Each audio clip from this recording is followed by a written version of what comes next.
Yes, so we have this awesome new webpage with drop shadows. Isn't that good? It's beautiful. All right. Okay, questions before I begin? Nope.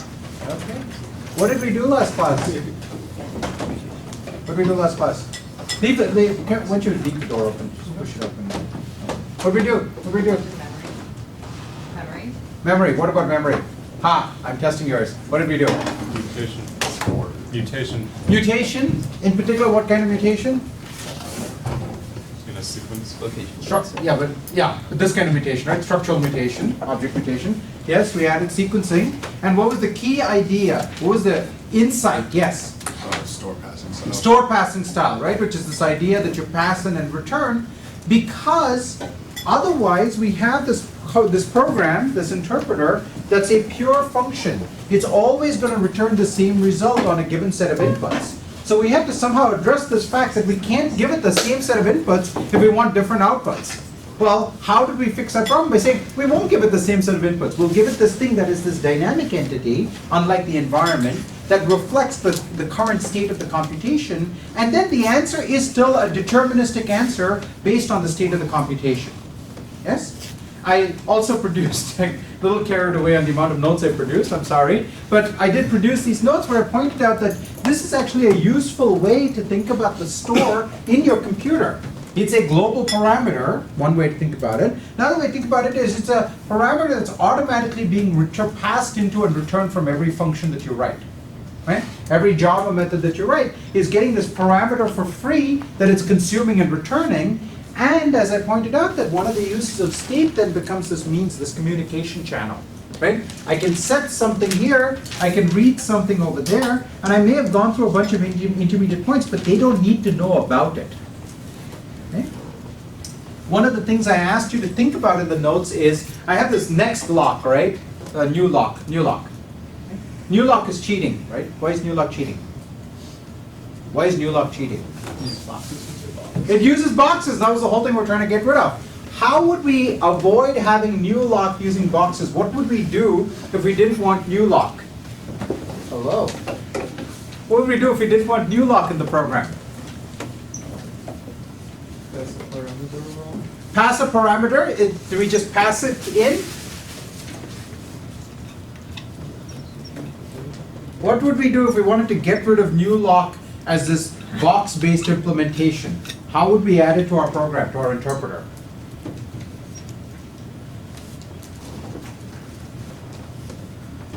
What's the key insight we need? What's the key insight we need? You treat it in store. We need to treat it like the store because it is part of the store, right? So what would our signature for the interpreter become? You just extend the store. Say that again? You just extend the store. You could extend store, or just to be really explicit, what would you do? What? So,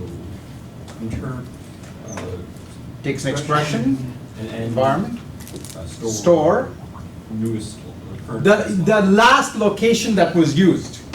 Yes?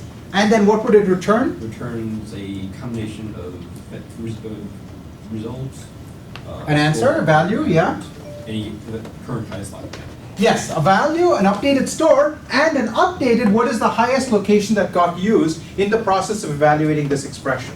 And you would thread that through in exactly the same way with the store passing style pattern. Okay? So once I've shown you store passing style, this becomes a pattern you can use in multiple places.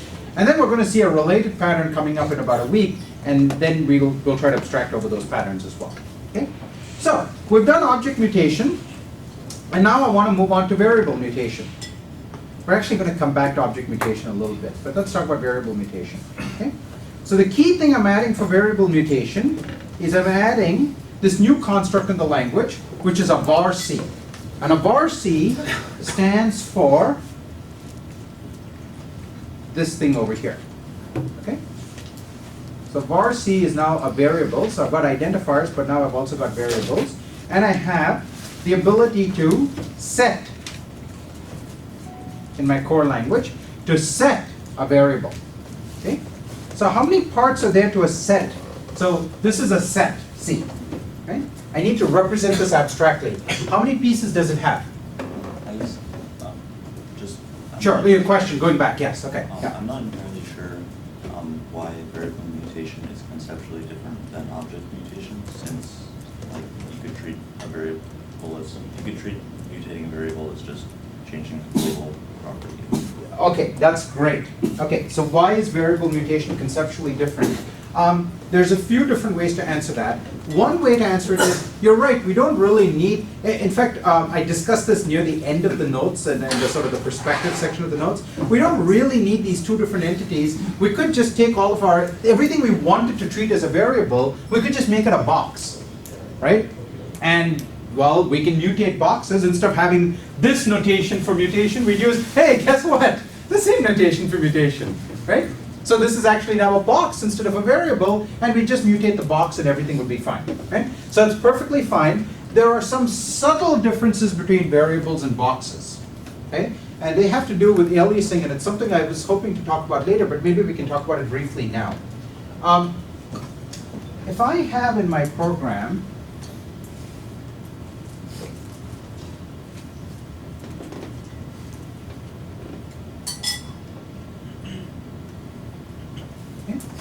all right, x equals 4 in my program. And I'm telling you right up front, x is a variable, okay? It's like a parameter to a method. It's not a field of this or something like that. It's a parameter to a method. So I say x equals 4, and I mean x is a variable, okay? How many things got affected? This is a trick question, right? How many things got affected? Well, x got affected, yes? So answer is not 0. Yeah, it's at least 1. It could be more than 1, maybe it's 1. But let me ask you this question. If I say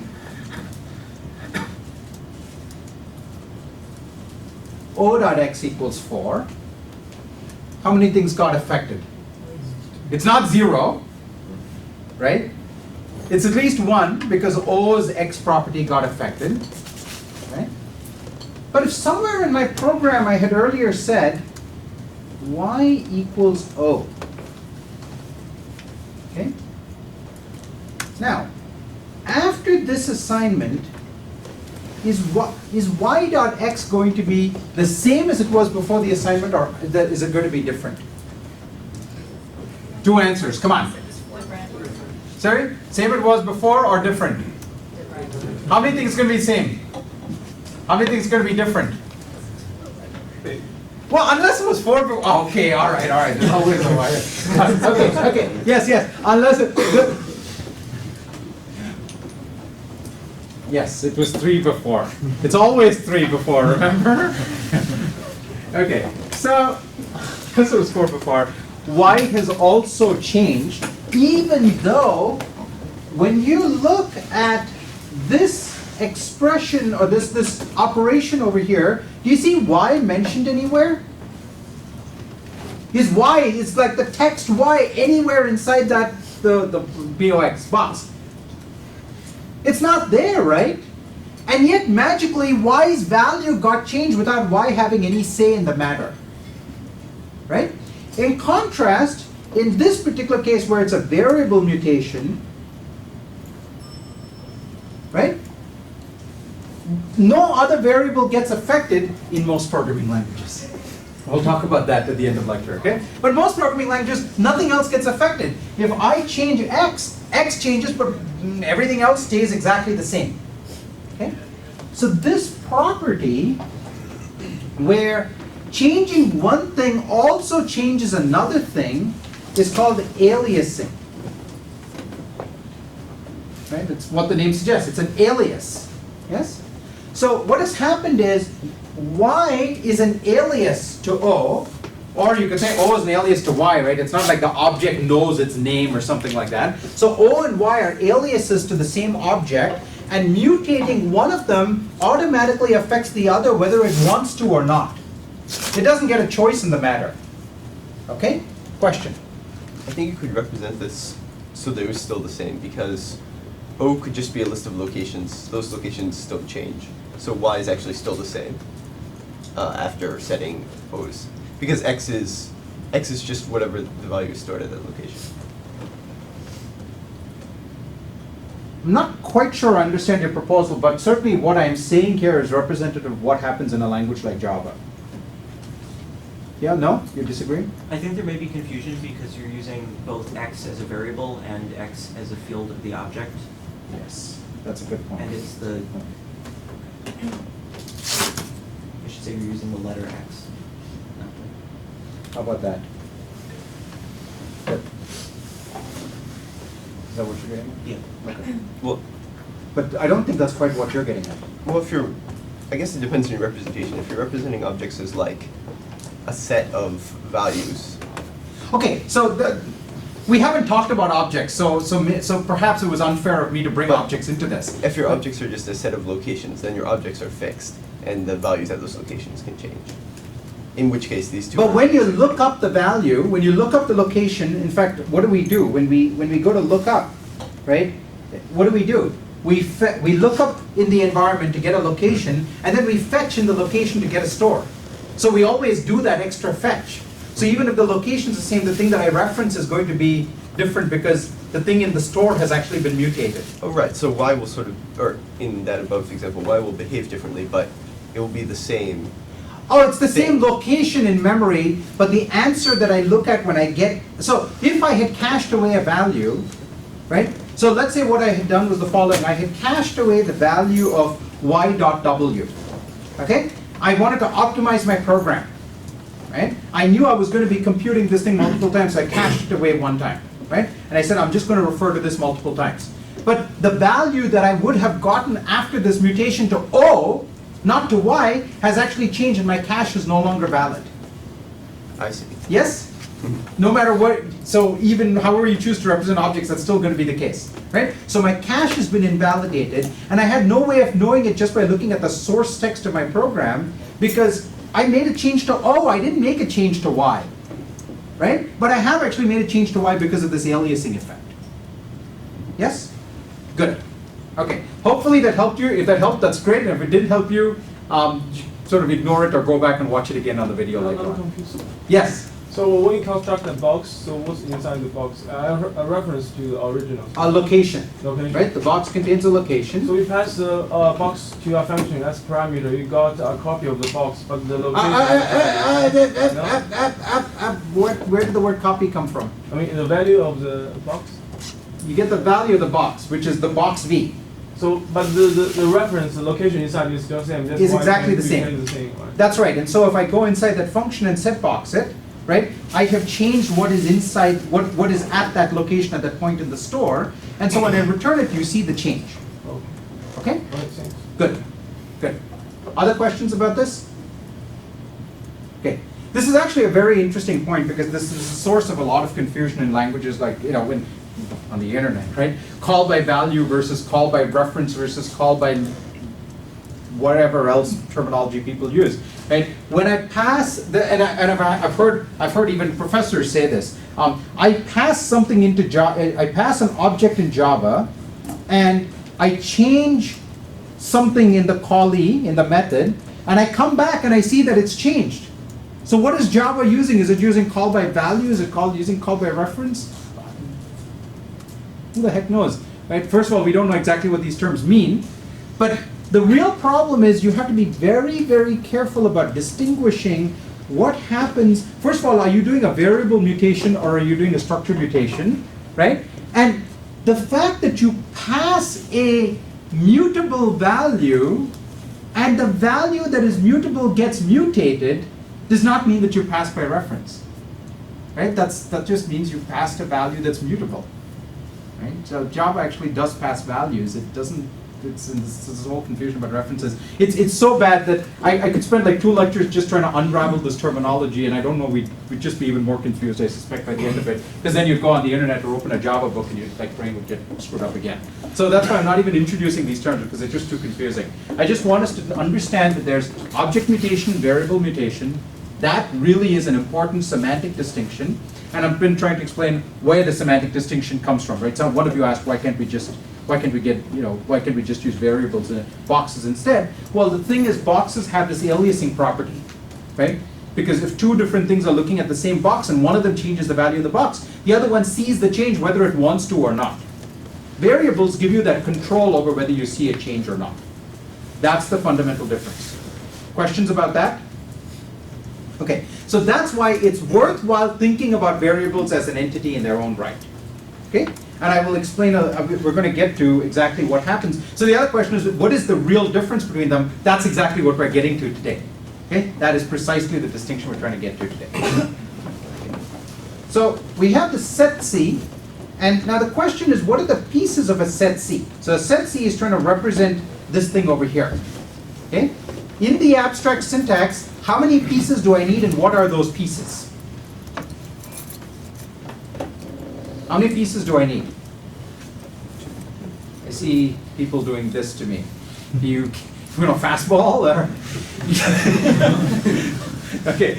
Okay, so 2 pieces. Anyone for 3? 2. What are the pieces? First of all, which are the pieces here textually? Which are the pieces? The what and the what?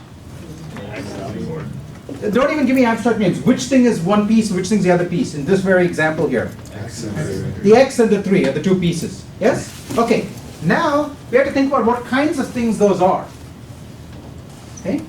So, it's the variable and the value.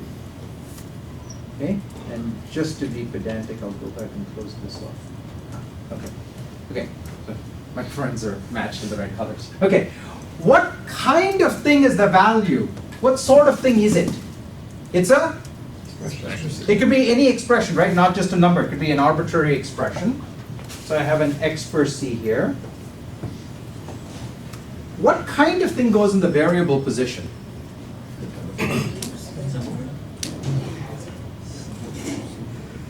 Is it an expression? It comes down to, when I write this over here, right, am I allowed to write an arbitrary expression that evaluates to a variable? That would suggest that variables are values, right? And let's take the easy route for now and say variables are not values, okay? And we'll come back to that later on. So for now, let's just say variables are not values. So this is not an expression position. You just have to write the literal variable over there, okay? You can't write something that evaluates the variable. You have to write the variable name itself, okay? So that's just going to be a symbol to indicate that you can't write some random expression. You have to write the actual name of the variable that you're trying to change. And immediately you can see that this is a distinction from what we had with boxes. Boxes, that was an expression position, right? Just like I said in Java, an object. That the thing that finds which thing you're referring to can be an arbitrary expression. It can go look it up in an array. It can call out to the internet and say, get me the name of the thing that I'm trying to mutate. Okay? In this case, it's a variable. So that's an important distinction right there. Okay? Yes? So why are we making the value an x per c instead of a value? Because we're representing the syntax, right? It's going to evaluate to a value, but right now we're just representing the syntax. Okay. This is just the abstract syntax. This is the input to the interpreter. Okay, right. Right? Yeah, good. Okay? In fact, this is exactly the kind of thing that's going to go in over here to the interpreter, and then it's going to come out as a value eventually. Good. Okay. So as I said, I've renamed, I've now given you permission to use the word variable. So I've renamed identifier to variable, but nothing has changed, right? We're still going to look up the identifier in the environment, get a location, look it up in the store, get a value, and return that value. Okay? Yes? So I'm thinking like C, where you could have an expression. Like, Oh, like you dereference yeah. a Hold on pointer to or that. something. Hold on to C for about 10 minutes, please. Okay. Because it would be such a roundabout thing that, yeah, just hold on to it, please. Alternatively, let go and don't come back. No. We're here to confront truths, hard truths, John. Hard truths. Okay. So previously, when we had a set box, again, the expressionness of the box position was evident in the fact that we had to first interpret it to figure out which box are you referring to. Okay? But now when we have a set C, so it's a variable mutation. Okay? So we have a variable and we have a value. Okay? So we could do the exact same thing, right? We can interpret I'm going to write in a slightly loose way of writing all these big expressions, but I'll just draw arrows to indicate the pieces I'm pulling out. So we can do the same thing. We can interpret the var, okay, in the current environment and store, and that will produce a new, that'll produce a var value and a var store. I'm sorry, I'm writing these. E dash var and S dash var, right? And then I can go off and interpret the expression. So interp the val, right, in the new store, so the environment stays the same, but it goes into, this store goes in, right? And I'm going to get back, what's this going to produce? It's going to produce a v dash val and a s dash val, right? I'm just following the same naming convention I've used all along. And now something needs to change somewhere, right? I mean, I followed the same pattern. Something needs to change. Some updating of some store somewhere needs to happen. Maybe I just got confused, but I thought var was a symbol? Yeah, yeah, that's your first intimation that something's a little off here, right? If var was an identity, so at the very least, what's going to go wrong? At a basic mechanical level, what's going to go wrong? Type error, right? My type checker is going to say, I'm sorry, I only accept expressions, and this is not like a var C or an IDC. It's just a symbol. That's a type error. It's not an expression thing, right? So already there's a problem, and that's actually a good indication that something deeper is afoot.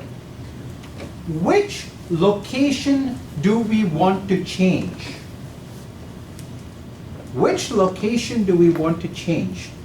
We want to compute a value for the right-hand side, but which location do we want to put it into? The location that corresponds to the left-hand side. What's that thing? Yeah. Well, it's a Identifier. You're now allowed to say Name. variable. It's a thing that corresponds to the variable, right? You want to know where is this variable sitting in memory. This is back to the CS15 model of computers, right? There's a big box of memory cells, and you find the memory cell and you stick it inside that memory cell, right? Except it conflated these two different forms of mutation into one. But this is what's really going on. We asked, where is this variable sitting in memory? Okay? And we stick the value into wherever it's sitting in memory. So the critical thing is, we do not interpret the variable position. Okay? We do something subtler. We half interpret it. What we do is, we do this lookup thing, and lookup gives us what back? What lookup used to give us the good old days, right? Back when life was simple, lookup used to give us values back, right? But lookup now gives us what instead? Gives us? Speak up, I can't hear the back row, speak up. Location. Locations, it gives us locations. So it's telling us where V is, where the variable is in memory. That's what it's telling us, right? So what we're going to do is, instead of interpreting, we're just going to perform a lookup, find where it is, evaluate the right-hand side, and then override the store at that location. Okay? And now let me show you the code that does that. So we're going to interpret the val expression to get a value in an updated store, because that's just what we have to do in store passing stuff, right? We always have to do that. But the critical thing is, we are going to look up where the variable is, but we're not going to do the fetch. We're not going to do the fetch, because what happens when we do the fetch? We get back a value. What is the fate of that value? It is about to be nuked, right? Whatever was at that memory location is just about to be nuked, which means there is nothing interesting to say about that value. Now, in some languages, people have proposed like sort of set and swap things, right? So what you do is when you do a mutation, you change the thing that's at that location, but you return what used to be at that location. You could do that, and if you wanted to, then you would put that thing over here. You do a fetch on that location and take the old value and return it while putting a new value in. You could do that. But in most languages, we just ignore whatever's there before is just gone, right? So we don't care about that value. We critically do not care about that value. Okay? So this line over here, this thing over here is crucial. What is crucial, in fact, is what is not there. What is not there is the fetch, right? We simply look it up, we get a memory address back, we get back a pointer. But because the word pointer isn't sophisticated enough, another name people give for this is an L value, right? Because it's on the left-hand side of an assignment, it's on the L side of an assignment, and it's a value, because it's not the kind of values you get on the right-hand side, which are, value values. So it's this half a value, this sort of half a lookup thing, where one lookup has happened, the second has not, so they call these L values, okay? It's terminology, it's actually a kind of useful piece of terminology. It's a fancy way of saying pointer, right? You calculate what the address of variable is. You don't even care what its value is because you're about to nuke it. You calculate its address, you find the new value, and you override that address with the new value in the store. Okay. It's subtle. You should stare at it for a little while. In fact, you stare at it for a long time, so I'm going to, it's in the notes. Okay. That's the essence of variables.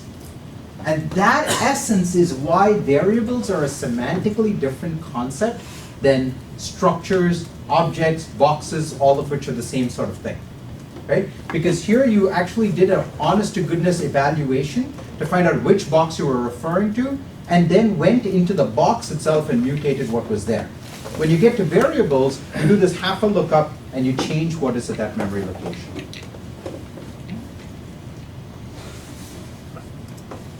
Is anyone not sufficiently shell-shocked to have a question? It could be shell-shocked, it could be obvious, or you could have questions. Yes! Ah, we have a winner, good. Where is cell defined? Oh, cell is the constructor for stores. So cell is the thing that says, just like bind for environments, cell for stores. So it's saying at this location, put this, at this cell value, put this value. At this cell address, put this value. Sorry. Okay? Good. Questions? Okay, good. Now, I want to show you one other rule that I sort of slid by you last time. Okay? This is actually from Monday's lecture. It's in the notes already. This is unchanged from Monday's lecture. Let's just walk through it. This is the application case. We're going to interpret the function position to find out which function you're referring to. We're going to interpret the argument position to figure out what's the argument value. So far, so good. Now we're going to make a new location to hold on to the address, to hold on to the parameter, a new location for the formal parameter, and we're going to bind that location to the value of the actual parameter. Okay? And we're going to do this in an extended override the store. So we bind, here, right here, we bind where to the value of the argument in the store that comes out. VA. Okay. Fine. Good. Joe. Fine. Should be VA at the last one. So sending that. Okay. So far, so good. Same pattern. Here's the thing we could do. We could choose the following thing. We could say, hey, we're always making a new location, right? For every single parameter, for every single call. We could say, well, if you give me an arbitrary expressions don't have a location, right? They're just values. But if the expression in the parameter position, the argument position, happens to be a variable, well, variables have what? They have locations. I'm getting to exactly what you're talking about, okay? Variables have locations. So if you do a function call that looks like, know, f applied to 1 plus 2, well, you evaluate 1 plus 2, you store it somewhere, and then you send it off to f. But if you say f applied to x, well, x already has a location, right? It clearly already has a location. So you could make the decision, I'm not going to bother creating a new location. I'm just going to reuse the existing location for x for the formal parameter. Meaning, if I had said, some type, f gets, what is this? I guess it's an int, y, and some body. Okay? The question is y bound to a new location, or is y getting the location of x? Right? Well, in the code we've written, clearly it gets a new location. But we could have said, if I'm passing a variable, I will just pass along the existing location of the variable, right? It's pretty easy to do right here, right? I would just look up what kind of thing the argument position is, and if the argument position is a variable, just pass along its location. Otherwise, allocate a new location and put the value there. Okay? 3 extra lines of code, right? Just trivial change to the program. Trivial change to our interpreter. Now what happens? Yeah. You get the function attempting to perform mutation, which will change the original value of the original value of the variable that was passed in as argument. Exactly. So let's say I had x equals 3. I'll be very careful about what my old value is this time. Okay? And in here, I say y equals 4. Okay? And now I do f of x. What is the value of x when I return? Well, what would you like it to be? Well, you would hope that, x was 3. I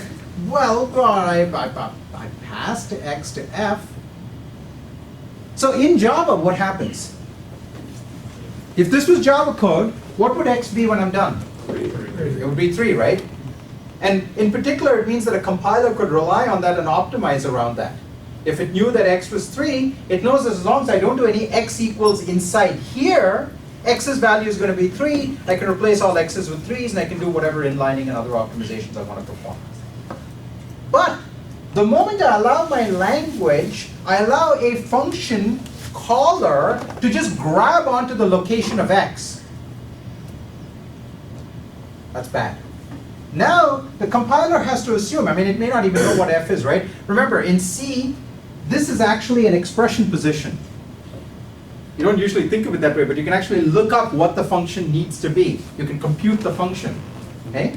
Which means you don't know which function you're calling. If the function is going to take over the variable and mutate it, it could do that, and you don't know. And so the safe thing then is to assume that x might be mutated, and you can't assume anything about the value of x when you come back. Okay? So this is what people often have in mind when they use the phrase call by reference. What you're passing to the function is the L value, right? Over here, what you would do is you would say, look up, when it's a special case, when it's a variable. So first of all, it's this weird special case, right? But when it's a variable in the parameter position, look up the variable in the environment, but don't fetch it. Don't go to the store. Don't actually get a value back.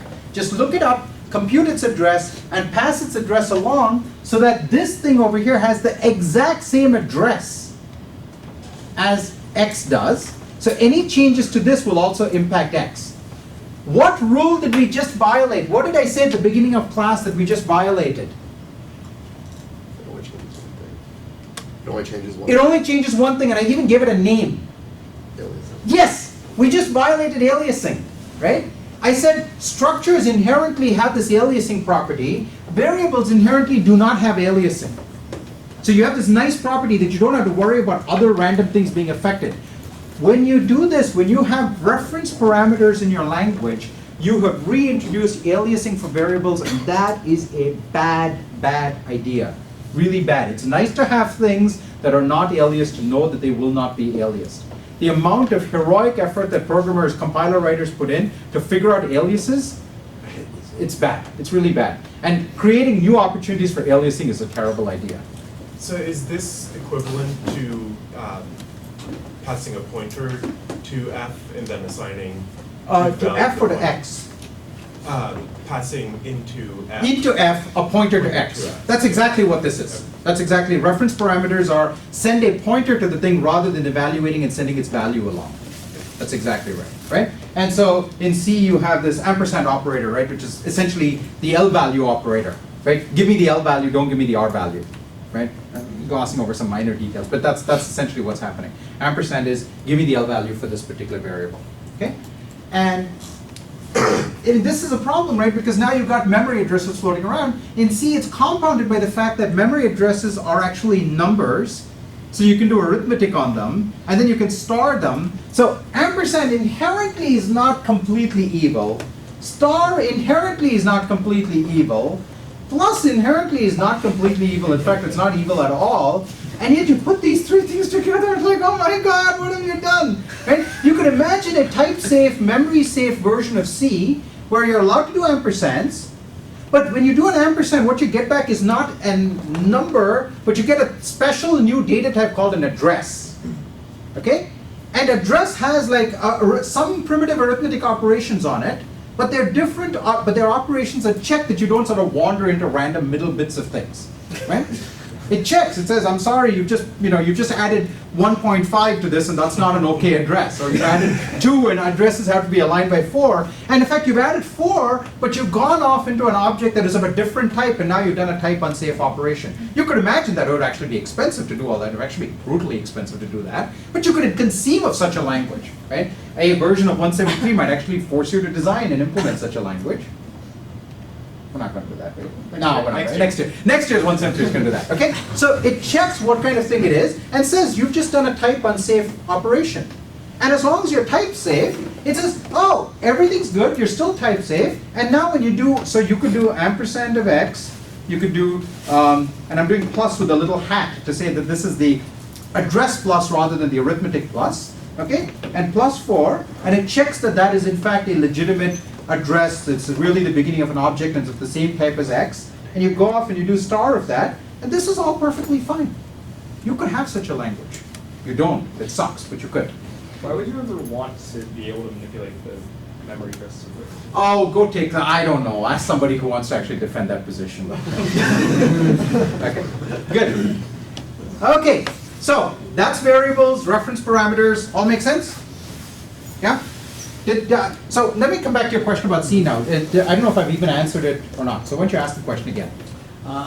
Yeah, it's along the same lines, but the fact that you could have an expression on the left-hand side that evaluates to an L value. Yeah. And so because L values are integrated into the language, they're actually values in the language, which Right. means, yes, exactly. Okay? So unlike other languages where L values are the special thing that you as the programmer cannot get a handle on, in C, because of ampersand, you can actually get an L value as a value. Right. L values can contain expressions, but they aren't themselves. They're a subset of expressions, but they're syntactically restricted to be. Yes, they can contain all forms of expression. Yes. Right. Okay. So like they themselves can only be an array dereference or a pointer That's dereference or a Right. variable. So there's a limitation on But- sublanguage, yeah. But the point is Yeah. still, at the end of the day, you're still left with a value sitting there that's an L value. Yeah. Right? Okay, good. Okay, other questions? All right, I have a question for you then. Okay, so we've now, what have we gotten in our language? What did we start with? Let's recap. We started with arithmetic. What did we add? Simple top-level functions. And then we went into closures, right? Functions anywhere, everywhere. And then what did we add? Mutation. We added 2 kinds of mutation, right? What should we add next? Yeah, I know what you want. You all want objects, but I'm not going to give you objects just yet. What else could we add? I.O. I/O? Did somebody say I/O? I suppose you could have I/O. Sure, homework assignment, I/O. So I/O is a fascinating question. Oh my goodness, I/O is so fascinating. Part of the question is, I/O is like mutation, right? In that there's this question of when you observe something, you get different answers. And one way of thinking about modeling I/O is, what is the input? It's just an infinitely long stream of inputs. The output's an infinitely long stream of outputs, and you're just writing a transducer from inputs to outputs. That's a point of view. It's not one widely espoused, but it's actually an interesting way to think about I/O. I/O is so fascinating that it deserves a course in its own. So let's move on. Next. Yes? Types? Types. We're going to spend a whole month plus on types starting in about 2-3 weeks. Yes? Garbage collection? Garbage collection. We will do garbage collection 2 weeks. Next. Missing something weird. Yes? Conditionals or loops? Conditionals are actually already, the textbook says you should do it for yourself. But loops. Oh, loops. Loops is interesting. Loops is interesting. Loops. Let's generalize loops. What happens to loops when they grow up? They become recursion. Good. Okay. Let's write ourselves a little, like a little factorial function. Okay? Yeah. What? Isn't that what your loops do when they grow up? Yes, they do. Yeah, but Exactly. we already have recursion. Yeah, We can write the Y remember. Combinator. Ah, we already have recursion? Really? Could you write a recursive program in any of your languages? Well, in the arithmetic language, it didn't even make sense to talk about. In the language with like top-level functions, could you write recursive definitions? Did you try? Yes, you could. Why? Because? Yeah. Oh, I was just thinking of partial time. Definitely write recursive. Oh, Parselton, yes, absolutely. Good point. But even just in the textbook language in class, right? In our language with like for this list of functions, could you write recursion? Because why did that work? Because the top level is the top level. It's like a store, right? It's a global store. It's just threaded through everything. Everybody gets access to the top level. So when you look up a name, it's always there. Okay? Now, once you got the lambda, not so clear. There's a nice trick, and I'll point you to the trick. It's called like the Y Combinator, right? Which is like a startup company, but actually it's like something more important than that. But no, Y Combinator is very important too. But let's just ask ourselves whether, if we don't know like any clever tricks, whether we have recursion. Let's just see if we write something like this.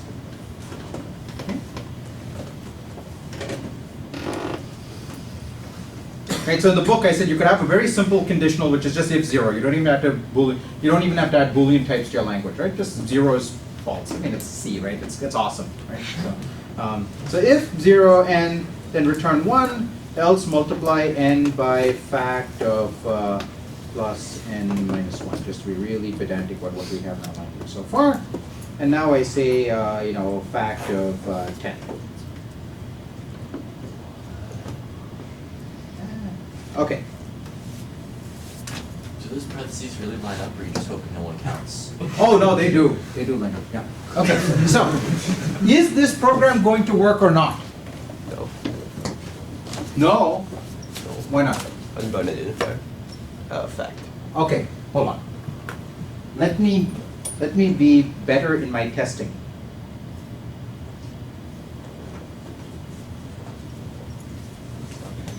Work or not?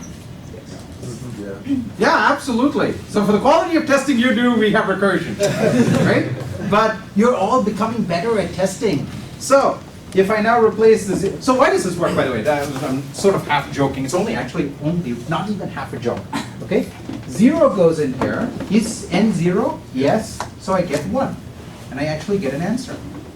But if n is bigger than 0, then I go over here and multiply n, and is fact bound?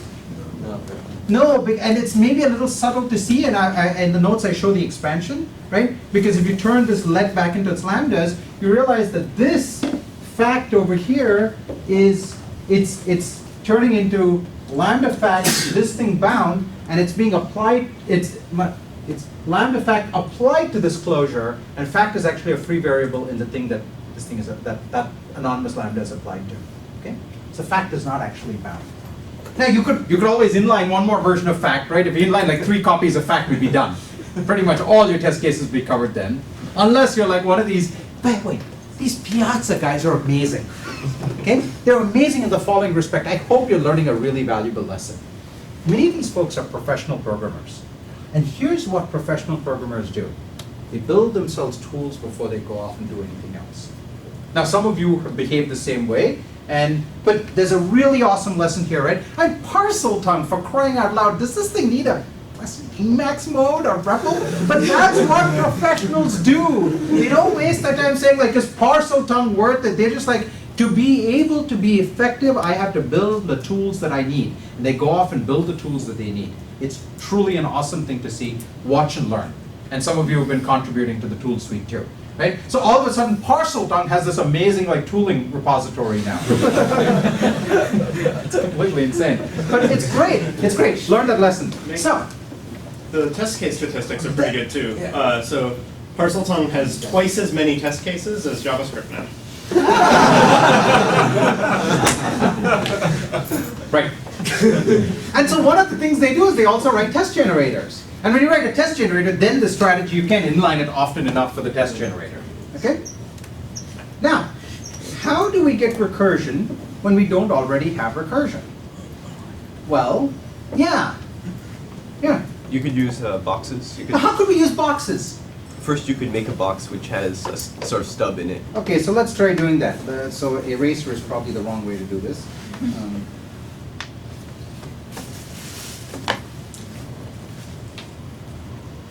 Okay. Then you have fact, basically call what's at the box, and you put fact in the box. So I can define fact to be lambda Or and you can just assign, you could just box the lambda and have the box call. okay. So here's the idea. Okay. The problem is over here, fact is looking for a binding up there, and there isn't one up there, right? There's nothing up there. Well, so let's make one up there. Let's just give it a name. Okay. So the idea here is let's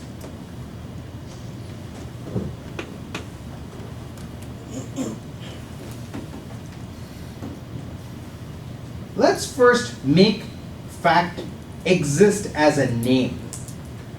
It just exists as a name, doesn't have a value yet. So we'll call it a box, and we'll say it's a box of like dummy. So fact now exists as a name, right?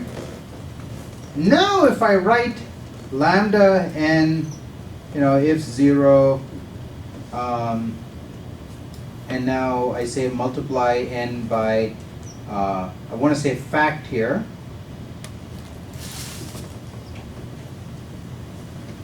Right? Except fact is now this box, right? So to really use it, I need to pull something out of the box. I need to say unbox fact, apply to that, right? So this lambda here can see fact, right? You can see fact. So all I need to do is set box bang fact to be this lambda. Okay. And if I now return fact, when I try to use fact, what happens? I try to use fact, I'm going to go to that box. What does the box contain by the time fact comes out of this entire scope? What's inside the box? A lambda. How do I know that? So you put it there? Because I put it there, that's exactly the right answer. This set box bang stuck a lambda in there, right? So there was this weird moment in time when when fact was like box of dummy. But by the time I come out of the when it comes out of the factory, right, it's just like a car, right? While it's inside the factory, it doesn't even have wheels for a little while, right? It's the usual object manufacturing problem, right? In the constructor, the object's like this totally malformed thing for most of the time. But when it comes out of the constructor, then it looks great, right? So the same way, this is like object manufacturing, it's like random stuff. But when it comes out here, it's got a lambda in it. That's what I wanted, so first step, good. So I go into that lambda, I give it 0. Well, 0 we already know works. But I give it 1. Well, it's not 0, so I'm going to multiply 1 by, I'm going to unbox fact. What do I get when I unbox fact? Which lambda? This lambda. The same lambda. Okay? And so when I unbox it, I get the same lambda, I apply it to 0, etc. And I get 2, the same lambda. So notice what I have done is I've constructed something, right, that refers to here, but this in turn refers back to here because of the set box. So I've actually constructed a cyclic object, right? So remember I said we could just nest additional copies of that lambda, and I said I was only half joking? Because that's exactly what I've done. I've nested an infinite number of additional copies, but I can't write an infinite number of additional copies, right? I mean, Dr. Racket uses enough memory as it is. If he started writing infinite programs, that wouldn't be very good. But by doing this trick, I get an infinite number of copies on demand. Whenever I need one, I go look it up and it's right there. You see that? Okay? The same trick also applies for writing cyclic data structures. So you can write graphs. Right? What's a graph? A graph is, A refers to B, but B might refer back to A. So you get a cyclic data structure as well. Cyclic data, cyclic functions are closely interrelated, and boxes give us both. Okay? So today's reading is pretty light. There's a reading on variables and a reading on recursion, and I'm going to publish both of those in like 5 minutes. Okay? Questions? Awesome. So then we can move on to objects. Oh, it's going to be so exciting. I can't contain myself. I love objects. Okay, good. Thank you. Questions?